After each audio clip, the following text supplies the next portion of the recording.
दोस्तों बात करें तो आप लोगों ने सोनी एरिक्सन का नाम सुना होगा, लेकिन क्या आप लोगों को मालूम है कि सोनी एरिक्सन एक कंपनी होती थी जो आज के समय में देखने को नहीं मिलती। हालांकि सोनी एक्सपीरिया के फोन्स भी आए और सोनी एक्सपीरिया भी मार्केट से गायब है, लेकिन पीछे एग्जैक्टली में हुआ क्या इस वीडियो में एक बार बात कर लेते हैं। सबसे पहले बात करता हूँ कि सोनी और एरिक्सन दोनों कंपनीज का जो जोड़ था ना यहाँ पे 2001 में शुरू हुआ था। जब देखा तो सोनी कंज्यूमर इलेक्ट्रॉनिक कंपनी थी, उसके टीवीज पॉपुलर थे, काफी सारे अलग इलेक्ट्रॉनिक आइटम पॉपुलर थे और हाँ उसका प्ले स्टेशन भी यहाँ पे पॉपुलर था। हालांकि एरिक्सन के बारे में बात किया तो कम्युनिकेशंस की कंपनी थी जो कि देखा तो कम्युनिकेशन रिलेटेड इक्विपमेंट बनाती थी और देखा कि जब 2000s के अंदर यहाँ पे एक मोबाइल फोन का एक रिवॉल्यूशन आ रहा है तो इन दोनों कंपनी ने सोचा कि एरिक्सन जो रहेगी वो कम्युनिकेशन की टेक्नोलॉजी देगी और जो सोनी रहेगी वो कंज्यूमर इलेक्ट्रॉनिक की, और इन दोनों के बीच में 50-50 का कोलैबोरेशन होता है जिसके अंदर बेसिकली ये लोग अपने मोबाइल फोन्स को निकालते हैं और बेसिकली फीचर फोन्स होते हैं। लेकिन एक खास बात रहती है कि सोनी कंपनी के फोन्स लोग लेना भी पसंद करते हैं, एज अ ब्रांड उसकी काफी ज्यादा वैल्यू थी और फोन्स भी काफी अच्छे निकालते हैं, जैसे वॉकमैन सीरीज थी उनकी सोनी एरिक्सन की। इसके साथ ही सोनी कंपनी की जो साइबर शॉट आते थे उसकी टेक्नोलॉजी भी उठा के उन्होंने कैमरास में डाली थी, कैमरा फोन्स को निकाला था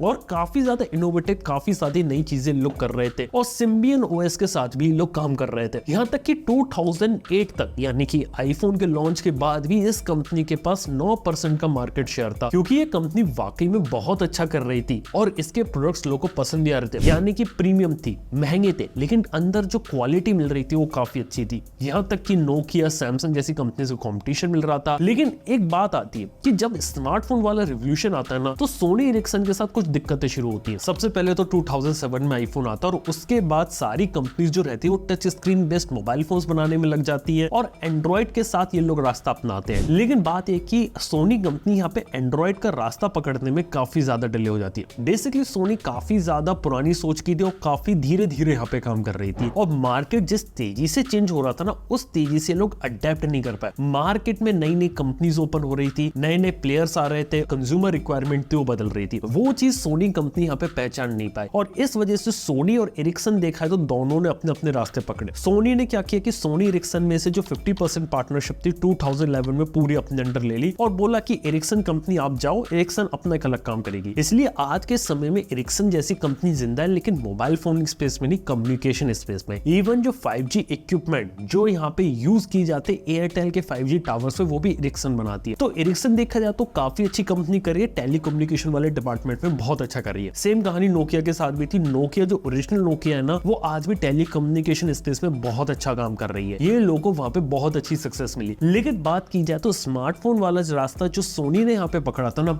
वहां पे कहानी बदलती चली गई, क्योंकि जब सोनी यहाँ पर मार्केट के अंदर आई थी और एंड्रॉइड फोन उसने अपने निकाले थे ना तो वो काफी ज्यादा लेट थे। जैसे जब उन्होंने अपना एक्सपीरिया एक्सटेंड निकाला था तो उसके अंदर एंड्रॉइड वर्जन भी काफी ज्यादा पुराना था, बाकी सारी कंपनी अपने लेटेस्ट एंड्रॉइड वर्जन के ऊपर आ चुकी थी। इसके साथ ही सोनी कंपनी के साथ एक प्रॉब्लम ये थी कि मार्केट में उनके फोन्स के अंदर कोई यूनिक सेलिंग पॉइंट बचा नहीं था। जब एरिक्सन के साथ थे तब अच्छे फोन्स भी बनाते थे और प्रीमियम क्वालिटी के फोन्स भी थे। वो प्रीमियम क्वालिटी जो रहती है ना बाद में सोनी के फोन्स में रही, लेकिन यूनिक फीचर नहीं रहा कि जिसके लिए सोनी का फोन खरीदे, क्योंकि मार्केट में दूसरे कॉम्पिटिशंस भी थे जो आपको सिमिलर क्वालिटी प्रोवाइड कर रहे थे एट चीपर प्राइस। जैसे कि HTC जैसी कंपनी बहुत अच्छा कर रही थी। उस जमाने में LG कंपनी के भी फोन्स बिकते थे, यहाँ तक कि सैमसंग जैसी कंपनी की भी एंड्रॉइड फोन्स मार्केट में अवेलेबल थे जो वाकई में काफी अच्छा परफॉर्म कर रहे थे। और तो मैं चाइनीज कंपनीज की तो बात कर ही नहीं रहा, क्योंकि 2010 एक ऐसा जमाना था चाइनीज कंपनीज धीरे धीरे इवॉल्व कर रही थी और चाइनीज कंपनी जब तक इवॉल्व कर पाती तब तक ये सारी कंपनीज क्या थी अपने प्रोडक्ट्स को महंगे में लाके बेच रही थी। सेम अपॉर्चुनिटी सोनी को लगी और सोनी को भी लगा कि धीरे धीरे हम इस डायनामिक इस मार्केट के अंदर कैप्चर कर सकते हैं और धीरे धीरे हम यहाँ पे ग्रो कर सकते हैं। क्योंकि सोनी का जो मार्केट शेयर था ना आईफोन के लॉन्च के बाद तेजी से नहीं गिरा, लेकिन 2008 में जब इकोनॉमिक रिसेशन आया था और उसके बाद तेजी से यहाँ पे शेयर उसका गिरता चला गया और मार्केट साइज बहुत छोटा होता चला गया सोनी का। इस वजह से सोनी के पास एक मौका था यहाँ पे कमबैक करने का, लेकिन धीरे धीरे मूव करने के कारण यहाँ पे कमबैक नहीं कर पाए। इवन बाकी की जो कंपनीज थी HTC, LG और सैमसंग ये भी काम कर रहे थे, लेकिन ये भी अपने आप को प्रीमियम मार्केट के अंदर टारगेट कर रहे थे, क्योंकि इन लोगों ने जो ऑडियंस यहाँ पे क्रिएट करी थी ना वो करी थी प्रीमियम साइड के अंदर और ये लोग अभी फोकस नहीं कर रहे थे बजट और मिड रेंज के अंदर, जहाँ पे फीचर फोन वाले लोगों को कैसे एक स्मार्टफोन के ऊपर मूव ऑन किया जाए। वो एक सेगमेंट यहाँ पे इन कंपनीज ने छोड़ दिया था जिसको पकड़ा यहाँ पे आगे चल के चाइनीज कंपनीज ने, क्योंकि जब चाइनीज कंपनीज ने यहाँ पे राइज करना शुरू किया ना तो बाकी सारी जितनी भी स्मार्टफोन कंपनीज थी इंक्लूडिंग सोनी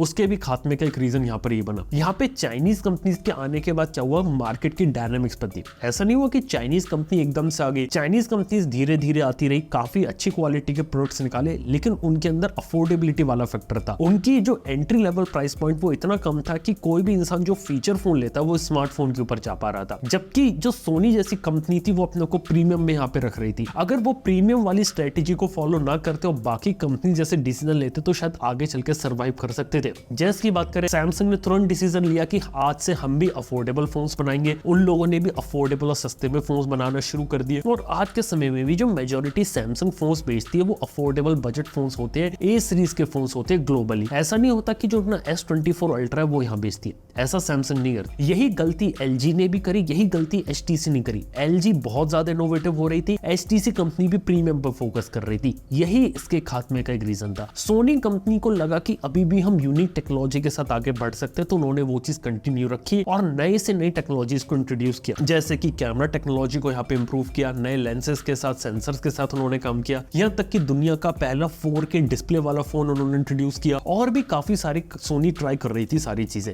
लेकिन इस बार ये लोग ट्राई कर रहे थे सोनी अपनी एक्सपीरिया सीरीज के अंदर।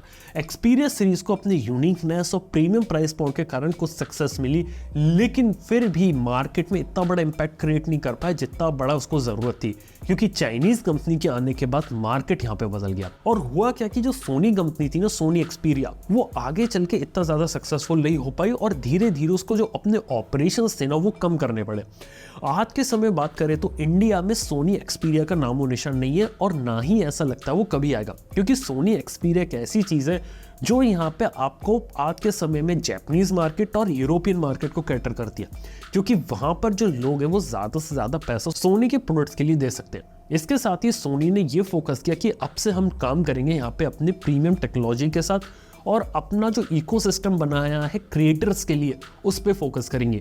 जैसे कि सोनी के एक्सपीरिया वाले फोन्स आते हैं वो आज के समय में फोकस्ड होते हैं क्रिएटिव प्रोफेशनल्स के लिए, जो लोग यहाँ पे वीडियो शूटिंग, फोटोग्राफी करते हैं उनके लिए, ताकि उनको यहाँ पे टारगेट किया जा सके। ऐसा नहीं कि उसको मेन कंज्यूमर तक फोन बेचना है, उसे पता है कि मेन कंज्यूमर के पास जाएंगे तो यहाँ पे मेन कंज्यूमर के पास चॉइसेस बहुत सारी हैं, वो कोई भी कंपनी का फोन यहाँ पे उठा सकता है और वो अगर अपना कोई महंगा प्रीमियम फोन ले जाएंगे तो बहुत ज्यादा चांसेस वो नहीं चलेगा। इवन सोनी का ब्रांड होने के बावजूद भी उस फोन को बेच पाना मुश्किल रहेगा। ये चीज सोनी एक्सपीरिया फेस ना करे, इसीलिए उसने अपने डायरेक्शन को बदल लिया और आज के समय में जो नीश और क्रिएटिव प्रोफेशनल वाला मार्केट है वहां पर है।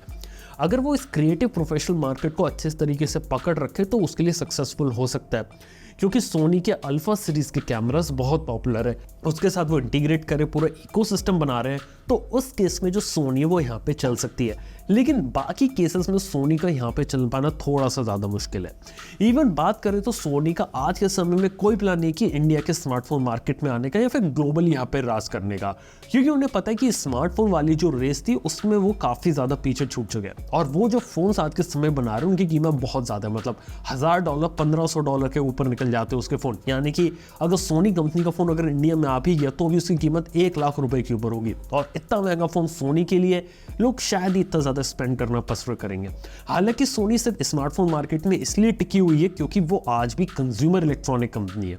जबकि बात की जाए तो LG जैसी कंपनी क्विट कर चुकी है, HTC जैसी कंपनी पिवट कर चुकी है VR और AI इन सब के ऊपर, लेकिन सोनी आज भी कंज्यूमर इलेक्ट्रॉनिक पार्ट्स बना रही थी, स्मार्टफोन के सेंसर्स बना रही थी, अलग अलग चीज़ों पे काम कर रही थी, तो उसके पास इतना सारी चीज़ें पड़ी थी कि वो इस टाइप के एक्सपेरिमेंट वगैरह कर सके, इसलिए वो आज के समय में जिंदा है। लेकिन बात ऐसा नहीं कि फ्यूचर में कोई एक सा कमबैक नहीं हो सकता।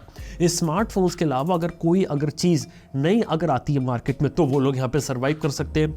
यहाँ पे कुछ भी अगर AR ग्लासेस वगैरह आते हैं तो वो एक चीज़ हो सकती है, या फिर स्मार्टफोन्स में कुछ नया इनोवेशन या कोई नेक्स्ट बिग थिंग आती है तो वो लोग एक कमबैक कर सकते हैं। और एक बात बता सकता हूँ, ये जितनी भी कंपनीज है ना इसी चीज़ का वेट कर रही है, चाहे मैं HTC, LG या सोनी की बात करूँ। ये लोग आज के समय में बताऊँ क्या सोच के बैठे, ये लोग ये सोच के बैठे कि कैसे कमबैक हो सकता है हमारा, कि कैसे एक मोबाइल फोन में बड़ा शिफ्ट है और उस चीज़ को हम कैश इन करें। क्योंकि ऐसा नहीं कि इन कंपनीज का पैसा या अफोर्डेबिलिटी वाला फैक्टर नहीं है, इनके पास सारी चीज़ें बस एक सही मौके का इंतजार कर रहे हैं, क्योंकि आज के समय में कॉम्पिटिशन बहुत ज़्यादा है, यही एक चीज़ है।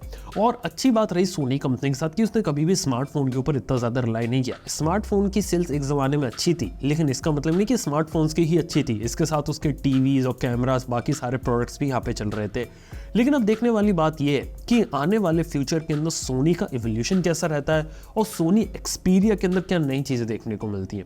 देखने वाली बात होगी कहानी कहाँ क्या टर्न लेती है, लेकिन सोनी एरिक्सन की क्या कहानी थी और सोनी एक्सपीरिया कैसे बनी और कहाँ पे पीछे छूट गए, यहाँ पे इसके बारे में बात करिए। और अगर आगे कोई अपडेट आएगा कि सोनी यहाँ पर क्या कर रही है ना, उसके बारे में आपको वीडियो देखने को मिलेगा, तो उसके लिए बिना किसी देरी के यहाँ पे आप सब्सक्राइब कर सकते हैं। तो आप लोगों को सोनी के प्रोडक्ट कैसे लगते हैं बात नीचे कमेंट में बताना ना भूलना। थैंक यू, बने रहने के लिए मैं आपसे मिलता हूँ नेक्स्ट वन के अंदर। Good bye.